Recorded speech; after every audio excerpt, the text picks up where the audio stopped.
예레미야 5장 1절부터 16절까지의 말씀인데요. 본문 한 절씩 교독해서 함께 읽겠습니다. 여호와여, 우리가 당한 것을 기억하옵소서. 우리가 받은 치욕을 살펴보옵소서. 우리의 기업이 외인들에게, 우리의 집들도 이방인들에게 돌아가나이다. 우리는 아버지 없는 고아들이오며 우리의 어머니는 과부들 같으니 우리가 은을 주고 물을 마시며 값을 주고 나무들을 가져오며 우리를 뒤쫓는 자들이 우리의 목을 눌러싸우니 우리가 기증하여 쉴 수 없나이다. 우리가 애굽 사람과 아수르 사람과 악수하고 양식을 얻어 배불리고자 하였나이다. 우리의 조상들은 범죄하고 없어졌으며 우리는 그들의 죄악을 감당하였나이다.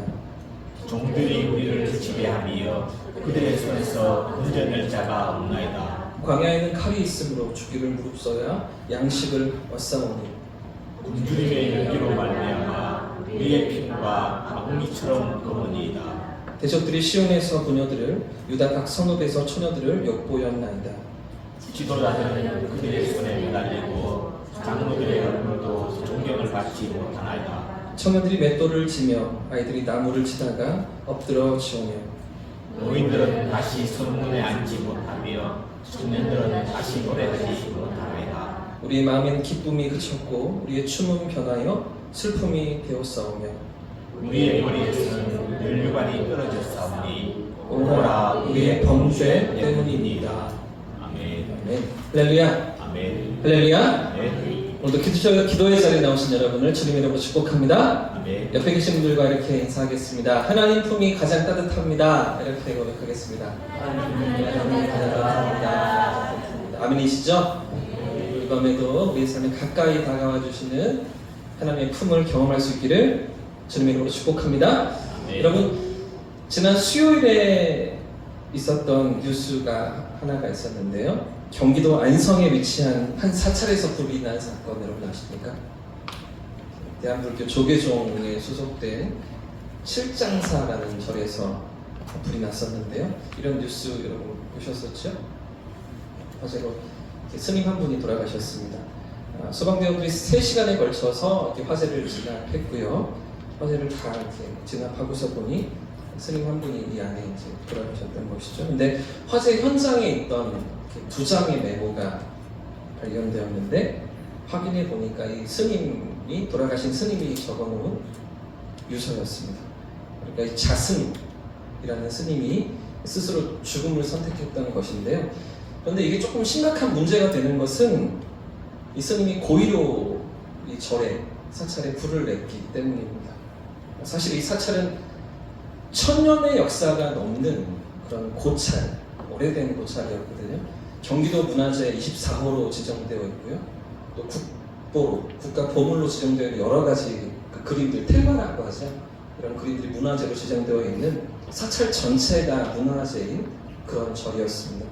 근데 이렇게 역사적이고 문화적인 가치가 있는 그런 절을 한 승려 개인이, 스님 한 분이 불태워버리면서 생을 마감했던 사건, 이게 큰 논란이 되고 있는 것이죠. 뿐만 아니라 이 스님이 남긴 유서의 메모도 더 큰 논란거리입니다. 한 장에는 이렇게 쓰여져 있었거든요. 검시할 것 없습니다. 부검할 필요가 없습니다. 제가 스스로 연을 달리한 것뿐인데 라고 이렇게 적으면서 CCTV에 다 녹화되어 있으니 번거롭게 하지 마시길 부탁드립니다. 이렇게 유서를 남긴 겁니다. 그러니까 이 화재가 이 불을 지르는 게 자신임을 분명히 밝히면서 이렇게 자백해 놓은 유서가 발견되었고요. 자, 그리고서 한 장이 더 메모가 있었는데 이렇게 쓰여져 있었습니다. 여러분 보이십니까? 탐무, 그리고 탄원, 향님, 이렇게 4개의 이름이 적혀져 있고요. 그리고 각자 2억씩 출연해서 토구를 복원해 주도록 25년까지 꼭 복원할 것. 그래서 자승, 스님 자기 이름을 썼고요. 사인까지 해놓은 이런 메모 유서가 발견되었습니다. 이게 어떤 의미인지 여러분 아시겠습니까? 갸우튼 그냥 이게 뭔 말이야 이게. 이렇게 탐무, 뭐 그리고 탄원, 향림, 이게 제자 스님들 이름이거든요. 4명의 스님들에게 2억씩 줘서 그래서 개인적인 그 사찰을 짓도록 도량을 쌓도록 그렇게 해라. 그러면서 2억씩 줘라. 25년까지는 반드시 해라. 이러면서 이 대한불교 조계종 종단의 총무까지 지냈던 아주 정치적으로 영향력 있던 이 스님이 세상을 달리하면서 이렇게 유서를 남긴 것입니다. 이 부분에서 국민들이 크게 놀라는 것이죠. 여러분 이게 어떤 의미인지 사실은 되게 심각한 문제가 있는 거예요. 왜 그러냐면 이 자기 주머니에 쌈짓도 쓰듯이 2억 3억 주라고 이렇게 말하고 있기 때문이죠. 상식적으로 여러 명에게 2억씩 줄 수 있으려면 이 스님에게 적어도 얼마 이상 있어야 하겠습니까? 10억 이상의 돈이 있어야겠죠. 그 정도 있으니까 이렇게 아무렇지도 않게 주고 또 주고 주라고 이렇게 말할 수 있는 것 아니겠습니까? 그런데 여러분 불교가 어떤 종교입니까? 불교 무소유, 무탐욕, 무집착 이런 걸 말하는 종교가 불교잖아요. 그런데 그 산속에서 수행을 하고요, 돈도 벌지 않는, 일도 하지 않는 스님이 10억을 갖고 있다. 이거 이상하지 않으십니까? 그러니까 아무렇지도 않은 그런 유서가 아니고 사실은 이게 스님이 남겨놓은 마지막 유지다 그러면서 대한불교의 조계종에서 이렇게 발표를 했는데 사실은 이게 아주 놀라운 거리, 지탄거리가 되어 있는 상황입니다. 국민들의 공분이 일어서고 있는 것이죠. 스님이 어떻게 10억을 가질 수 있느냐. 그렇죠? 그들이 믿는 교리와 전혀 맞지 않고 정상적이지 않은데도 불구하고 이걸 쓴 것도 문제고 이렇게 시키고 있는 것도 잘못인데 이걸 아무렇지도 않게 또 기사화하고 자랑하고 그러면서 이 스님이 입적했다고 스스로 소신 공양을 했다고 자기의 몸으로 부처에게 공양을 해서 삶을 들여서 그래서 세상을 달리했다고 이러면서 이렇게 자랑을 하는 그렇게 포장하고 있는 이 조계종 종단 자체가 잘못되었다는 비판이 막 일고 있는 것이죠. 뿐만 아니라 정부까지 나서서 이런 문화재를 불태워버린 방화범에게 무궁화 훈장까지 수여했습니다. 이게 아주 웃기는 일이시죠. 아주 이상한 이야기입니다. 여러분 이게 말이 되는 이야기일까요?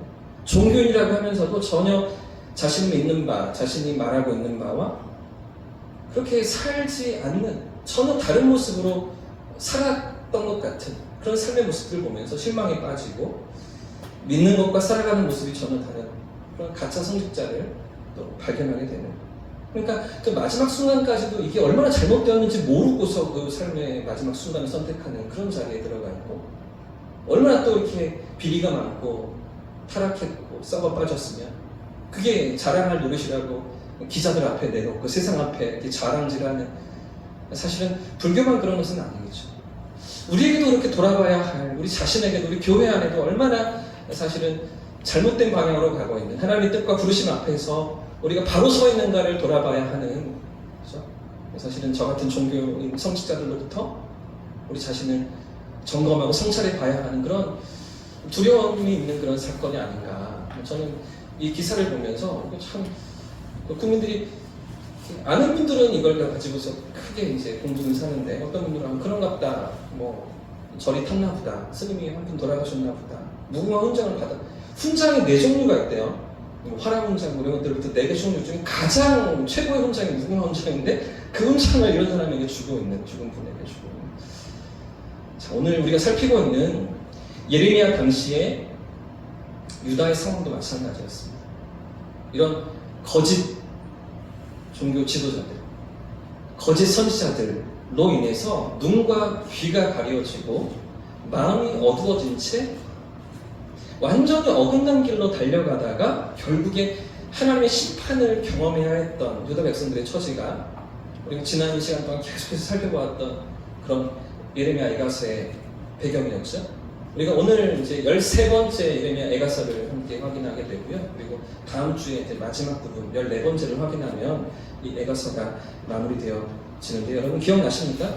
이 에가서를 시작할 때 에가서가 어떤 형식으로 지어졌다고 제가 말씀드렸죠? 어떤 특별한 형식이 있다고 말씀드렸죠? 1장, 2장, 그리고 4장, 5장이 22절까지 있습니다. 22절까지 있는 이유가 무엇 때문에? 히브리어 알파벳이 22자이기 때문에 기역 1장, 니은 2장 이런 식으로 각 절의 그 알파벳 순서를 따라서 이 에가서를 기록하고 있는 예레미야의 슬픈 노래이다 라는 말씀을 드렸는데요. 그런가 하면 3장은 가장 중심에 있으면서 가장 가운데 있으면서 가장 핵심적인 이야기, 가장 하고 싶었던 이야기가 이 3장에 있었고요. 66절까지 있었죠. 그래서 1, 2, 3절이 기억, 4절, 5절, 6절이 니은, 이런 식으로 형식이 되어 있다. 특별한 형식으로 만들어져 있다. 이게 어떤 형식이라고요? 아크로스틱 형식이라고 말씀드렸는데 기억이 나시죠? 아크로스틱. 우리말로는요?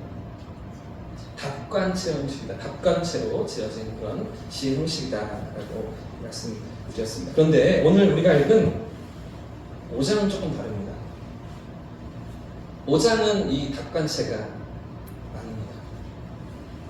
5장은 기역, 니은, 디귿, 리을로 이어지지가 않고 있습니다. 물론 우리 가지고 있는 개정기역 성경의 얘기를 다 담아낼 수가 없는 거죠. 히브리어를 우리말로 이렇게 번역해 놓아야 했기 때문에 그 의미를 살리느라고 기역으로 1절을, 니은으로 2절을 만들 수가 없는 거잖아요, 우리말로는. 그렇게까지 하면 너무나 이제 인위적이고 너무 이렇게 의미가 찾아지지가 않는 그런 에가서가 되기 때문에 쓸 수 없지만, 원래 히브리어로 그렇게 지어졌던 성경이었다. 왜 그렇게 지었다고요? 왜 예레미야가 이 에가서를 이런 답관체 형식으로 아크로스틱 형식으로 지었다고요? 유다 백성들이 기억할 수 있도록, 그렇죠? 암송할 수 있도록. 그래서 노래를 외워서 이 노래를 백성들이 함께 부르기를 원하면서 포로로 끌려가는 상황 가운데, 나라가 무너지고 모든 고통과 괴로움을 당하는 상황 가운데 예레미야가 고백하는 이 슬픔과 비탄과 아픔의 노래들을 함께 기억하고 노래로 만들어 부르면서 이 백성들이 하나님을 기억할 수 있기를, 왜 우리가 망했는가, 왜 우리가 무너졌는가, 왜 이런 비참한 지경에 우리가 이르렀는가를 깨달을 수 있기를, 그리고 그 가운데 있는 하나님의 뜻, 결국에 하나님의 뜻이 무엇입니까? 결국엔 하나님께서 원하시는 것이 무엇입니까? 유다 백성들이 하나님께로 돌이키는 거잖아요. 하나님 앞에 살아가는 거잖아요. 그런 삶의 자리로 나오기를 원하시면서 이 70년 동안의 아픔의 시간을 잠깐 허용하신 것. 그래서 이 시간이 다 지나서는 그들이 다시 약속의 땅으로 돌아오면 다시 하나님 앞에서의 예배로 회복될 것을 바라보도록 하는 것. 그게 예레미야의 의도였고 이 답관체 형식으로 만든 그런 에가서였던 것이죠. 근데 문제는 5장은 아니라는 것입니다.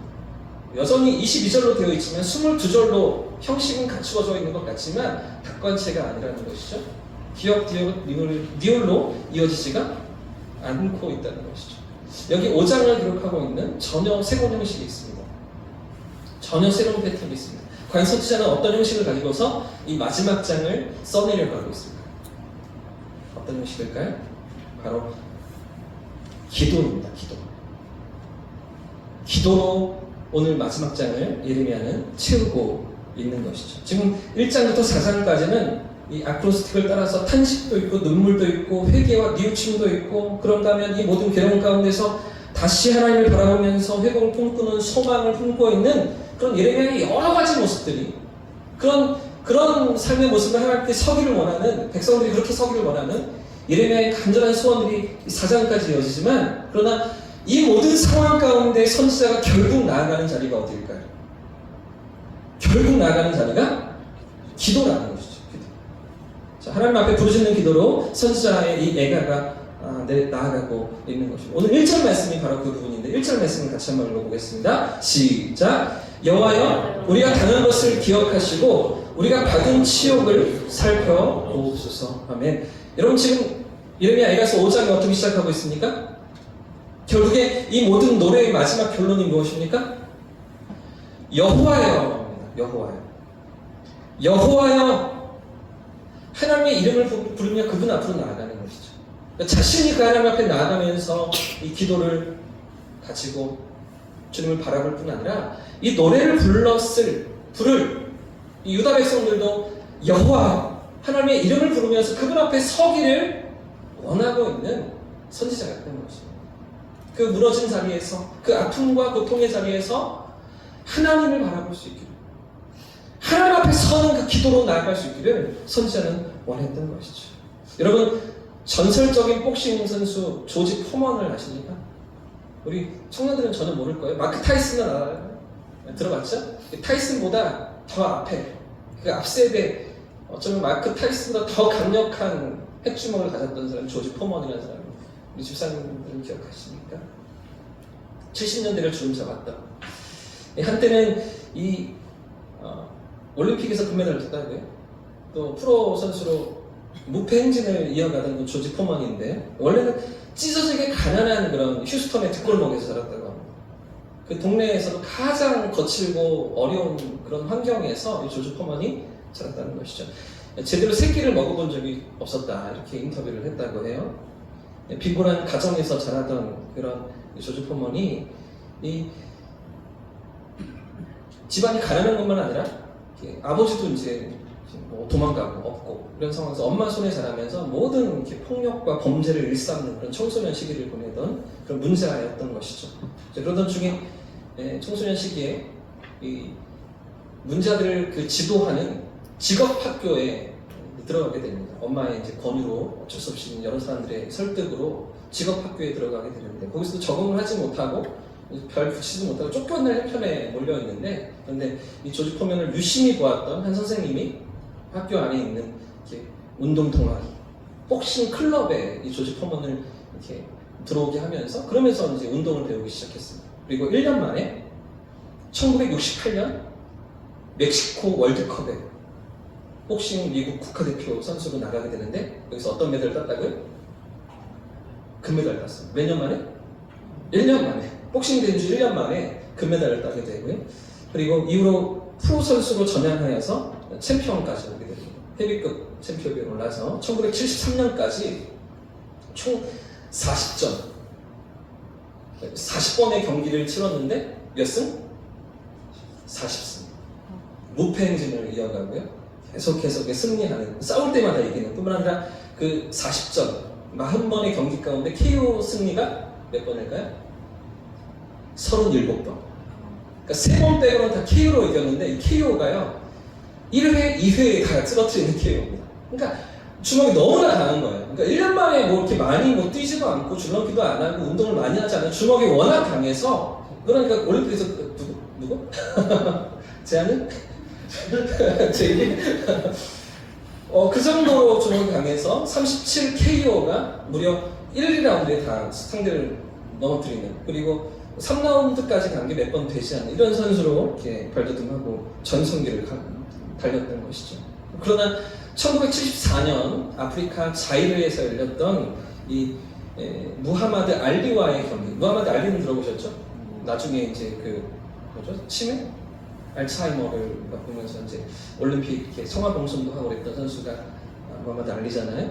이 무하마드 알리와의 경기에서 패배하게 됩니다. 그러면서 슬럼프가 찾아오게 되는데요. 이후로 계속되는 침체 가운데 여러 경기에서 패배하기 시작하고 계속 무패였는데 이걸 계속 나락으로 떨어지는 겁니다. 심지어는 이제 갓 신인 선수였던 그런 선수에게까지 지게 되면서 무너지는 그런 조지 포먼이었죠. 1977년 3월 17일에 지미 영이라는 풋내기 선수에게 패하면서 완전히 팬들은 충격에 빠지게 됩니다. 이런 선수였는가? 이 정도 실력이었는가? 이러면서 막 당황하게 되는데 그런데 그 지미 영과의 경기에서 패배한 후에 탈의실로 들어가서 옷을 갈아입다가 쓰러지게 됩니다. 심장마비를 일으켜서 이 조지 포먼이 그 자리에서 응급차에 실려가게 됩니다. 거의 죽을 뻔 했던 거죠. 거의 죽는다고 봤습니다. 많은 그 선수 관계자들이 조지 포먼이 죽는 것이 아닌가, 의사들도 그렇게 생각했었는데 그런데 기적적으로 포먼이 깨어나게 됩니다. 그리고 완전히 다른 사람으로 변화되어지는데 이게 심장마비를 일으키고서 사경을 헤매던 가운데 그는 예수님을 만났습니다. 마귀에게 이끌려서 지옥으로 떨어지던 그 자신을 예수님이 붙잡아 주시고 그 손에 이끌려 다시 살아나게 되었다, 다시 깨어나게 되었다고 그가 나중에 간증했던 것이죠. 그리고 완전히 다른 사람으로 변화되어집니다. 이전까지는 이 세상에 대한 분노로 복싱을 했고요. 상대를 무너뜨리기 위해서 주먹을 날리던 그가 가졌던 수많은 재산들을 다 팔아서, 막대한 재산을 다 팔아서요, 가난한 이들을 위한 복지시설을 세우고요, 또 문제아인 청소년들을 돕는 그런 센터를 세우는 그런 인물로 변화되었던 것이죠.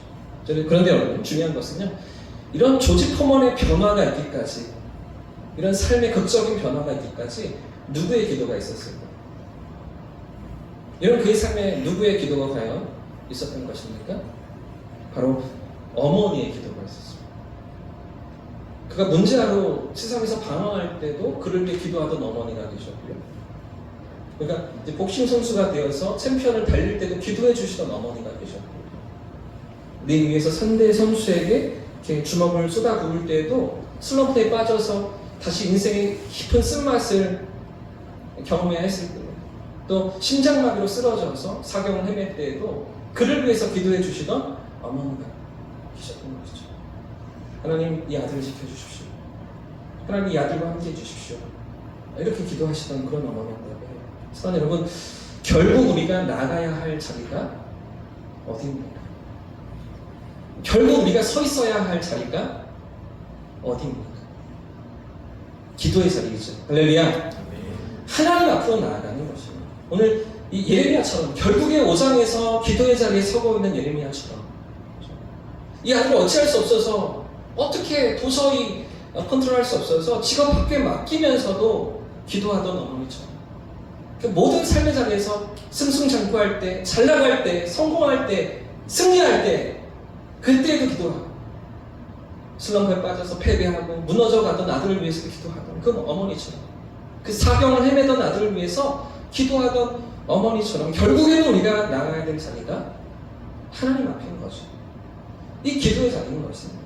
우리가 지난주에 살펴보았던 다윗도 마찬가지 아닙니까? 억울한 일을 만날 때, 괴로운 일을 만날 때, 삶이 막막하고 더 이상 길이 보이지 않을 때, 믿었던 사람들에게 배신당하고 있었던 그때, 결국 우리가 나아가야 될 자리가 어디입니까? 다윗이 어떻게 반응했죠? 그 억울한 상황들을 직면하면서 어떻게 반응을 했었습니까? 하나님 앞에 묻었잖아요. 여전히 하나님 앞에 나아가면서 하나님의 뜻이 어디 있는지, 하나님의 인도하심이 어디 있는지, 말도 안 되게 억울한 상황이지만, 도저히 납득할 수 없는 그런 행편이지만 배신을 당하고 이용당하면서 버림받는 그런 상황 가운데 있지만 하나님의 뜻이 어디에 있는지 하나님 앞에 묻기 위해서 하나님 앞으로 나아가던 이 다윗이었던 것이죠. 지금 예레미야도 마찬가지예요. 이 예레미야도 하나님 앞으로 나아가는 것이죠. 기도의 자리로 나아가면서 하나님의 이름을 부르며 그 앞에 부르짖고 있는 선지자이잖아요. 여호와여, 우리가 당한 것을 기억하시고 우리가 받은 치욕을 살펴보옵소서. 우리가 당한 고난을, 이 괴로움을, 눈물을, 고통을 기억하시고 우리를 살펴보옵소서. 부르짖으며 나아가고 있는 선지자였던 것입니다. 사랑하는 여러분, 오늘 이 밤 우리도 하나님 앞으로 나아갈 수 있길 축복합니다. 부르짖는 기도로 나아갈 수 있길 축복합니다. 우리의 도움은 오직 하나님께만 있는 줄 믿고, 우리의 소망은 오직 하나님이신 줄 믿고 하나님 앞에 서며 주님의 도우심을 구하는 이 밤 우리의 기도가 될 수 있길 축복합니다. 뿐만 아니라 이 에가서의 결론은요, 마지막 5장 끝부분까지 기도가 이어지고 있는데요, 5장 1절에서 5장 시작 부분에서만 기도하는 것이 아니라 5장 마지막 부분에서도 예레미야 기도가 이어지고 있습니다. 5장 21절 말씀인데요, 21절 말씀도 같이 한번 읽어보겠습니다. 시작. 여호와여, 우리를 주께로 돌이키소서. 그리하시면 우리가 주께로 돌아가겠사오니 우리의 날들을 다시 새롭게 하사 옛적 같게 하옵소서. 아멘. 여러분, 그러니까 이 에가서의 형식이 무엇이라고요? 결국은 예레미야 에가서의 결론이 무엇으로 나아가고 있습니까?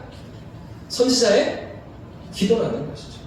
예레미야의 간구와 기도가 예레미야 에가서 5장 전체에 표현되고 있는 것입니다. 그래서 지금까지는 이 4장까지는요, 이 닭관치 형식을 따라서, 아크로스틱 형식을 따라서 아주 정교하게 만들어진 1절과 2절과 3절 디귿으로, 미음으로 이렇게 이어져 가던 그런 형식이었는데도 불구하고, 그러나 이 마지막 5장만큼은 어떤 형식이요?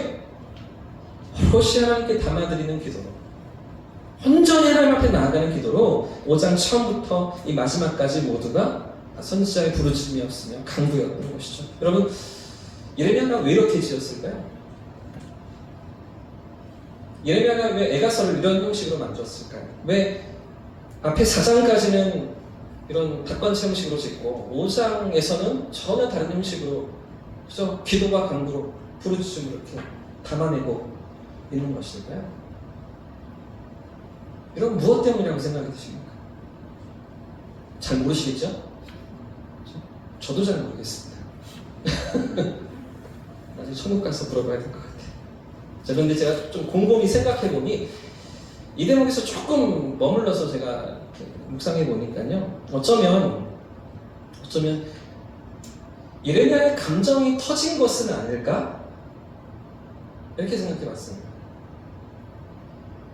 예레미야의 눈물이 폭발했던 것은 아닐까? 이런 생각이 들었습니다. 5장에서 더 이상 형식이 주요치가 않은 거죠. 이제 마무리를 지어야 하는데 5장의 결론을 지어야 하는데 이 4장까지는 그래도 감정을 잘 추스르고 냉정한 마음으로 사태를 돌아보면서 이 상황을 돌아보면서 이 나라와 민족이 왜 이렇게 망했는지 왜 이렇게 무너졌는지 그 원인과 이유를 백성에게 가르치고 깨닫게 하기 위한 정교한 형식으로 그래서 이 노래를 기억하면서 그들이 하나님을 기억할 수 있도록 하나님을 바라볼 수 있도록 노래를 4장까지 지었지만 그러나 이제 결론부에 이르러서는 더 이상 참을 수가 없었던 것이죠. 이 괴로움 속에서 이 분통함을 애통함을 더 이상 어찌할 수가 없었던 것이 아닌가 생각해 보았습니다. 그저 하나님 앞에 자신의 마음과 기도를 쏟아낼 수밖에 없는 그런 선지자의 심정 아니었겠는가? 그런 부르짖음 아니었겠는가? 여호와여, 우리가 당한 것을 기억하시고 우리가 받은 치욕을 살펴보옵소서 간구하면서 좀 돌아보옵소서 이렇게 부르짖으면서 나아가는 선지자. 여호와여, 우리를 주께로 돌이키소서. 그리하시면 우리가 주께로 돌아가게 됩니다. 우리를 좀 돌려주십시오. 우리를 좀 회복시켜 주십시오. 이런 영혼 깊은 곳에서 터져나오는 부르짖음이 선지자에게 있지 않았겠는가. 그런 하나님 앞으로 나아가는 그런 예레미야의 마지막 기도와 간구가 아니었겠는가. 사랑하는 여러분, 오늘 이 밤 우리의 기도가 이런 기도의 자리로 나아갈 수 있기를 축복합니다. 우리 머릿속에 있는 우리 생각 속에 떠오르는 기도의 제목들도 물론이지만 우리 마음 깊은 곳에 있는 우리 영혼 속에 있는 그런 부르짖음, 그런 간구와 그런 소원을 가지고서 하나님을 만나고 하나님의 임재 앞에 나아가고 하나님의 응답하심을 경험하는 저와 우리 성도님 되시기를 주님의 이름으로 축복합니다. 우리 가슴에서부터 터져나오는 그런 기도로 그런 부르짖음으로 주님을 만나는 이 밤 되시기를 예수님의 이름으로 축복합니다.